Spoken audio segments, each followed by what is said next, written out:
और हम कोशिश करेंगे कि आने वाले समय में उनसे विस्तार से हम लोग सुनेंगे और उनके दिल के जज्बातों को उनको दबाने का हम प्रयास नहीं करेंगे। इसके लिए हम हमेशा प्रयास करेंगे।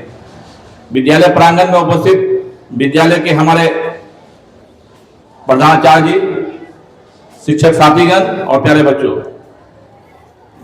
गणतंत्र दिवस के अवसर पर सबकी एक ही बात है कि संविधान और संविधान के संबंध में बात करना है। ये सही है कि संविधान बनने में जो समय लगे, लेकिन उसको लागू करने में जो तिथि थी वो 26 जनवरी 1950 था और उसी को याद करते हुए हम प्रत्येक वर्ष 26 जनवरी को गणतंत्र दिवस मनाते हैं। ये सभी भली भांति इसको हम जानते हैं, लेकिन एक छोटा पर्व के तरह केवल मनाना एक दिन और फिर इसको भूल जाना, यही हमारा दुर्भाग्य है। जो है ये ऐसा नहीं होना चाहिए।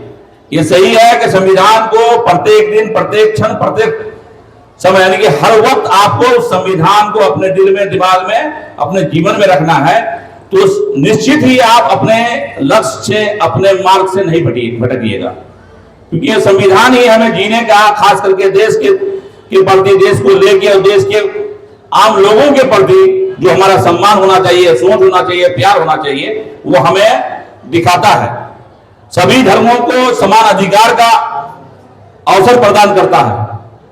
ये बहुत बड़ा अवसर है। मैंने बहुत बड़ा ये है कि आजादी से पहले समाज कई टुकड़ों में बटा हुआ था, ऊंच नीच, काफी भेदभाव था, लेकिन ये एक संविधान ही है जिस संविधान के लागू होने के बाद भारत का प्रत्येक नागरिक, प्रत्येक व्यक्ति एक दूसरे के बराबर है, ना कोई बड़ा है ना कोई छोटा है। और उसी को याद करते हुए, हम अपने पूर्वजों की कुर्बानियों को याद करते हुए प्रत्येक वर्ष 26 जनवरी को गणतंत्र दिवस मनाते हैं और 15 अगस्त को स्वतंत्रता दिवस मनाते हैं। तो ये 2 दिन स्पेशल हमारे लिए जीवन में, हमारे खास करके देश के इसमें है। और इसके साथ सर ने बोला कि तिरंगा का क्या सम्मान होना चाहिए, ये बेशक ये सही है कि तिरंगा 3 रंग है, तीनों रंग का एक अपना महत्व है। अलग अलग देशों में किसी एक ही रंग का आप झंडा पाइएगा, 2 रंग का पाइएगा, 1 रंग का पाइएगा, लेकिन आप यहां हिंदुस्तान में जो तिरंगा बना है, यह 3 रंग का जो समावेश करके हमारा देश का झंडा का निर्माण किया गया है, उसके निर्माण में हमारे पूर्वजों की दूरदर्शिता और एक सोच थी। तीनों रंग का एक अपना महत्व है। केसरिया रंग देश, शक्ति, साहस और बलिदान का प्रतीक है, जबकि जो सफेद रंग है वो शांति का, सत्य का और पवित्रता का को दर्शाता है।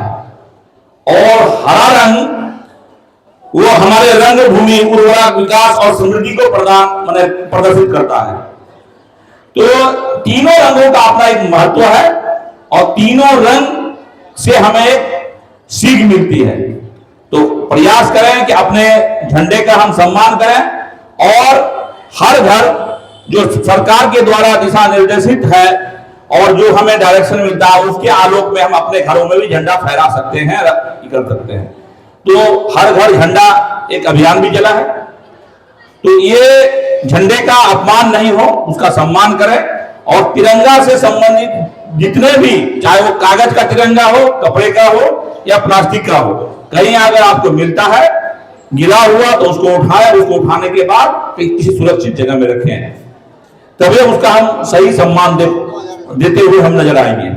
तो प्यारे बच्चों, क्योंकि समय बहुत ज्यादा हो गया, बहुत ज्यादा देर तक तुम लोग खड़े रहे, तो तुम लोग का भी आभार, धन्यवाद। लेकिन समय, क्योंकि पिछले बार से थोड़ा समय को पहले किया गया, इसलिए थोड़ा सा जल्दी हो गई। प्रयास करेंगे कि अगले बार हम लोग उसको थोड़ा सुधार करें, ठीक है। और क्योंकि हम लोग समय को यहाँ के माहौल के मुताबिक ही एडजस्ट किए थे और कार्यक्रम सफल रहा। आप सभी का आभार, धन्यवाद।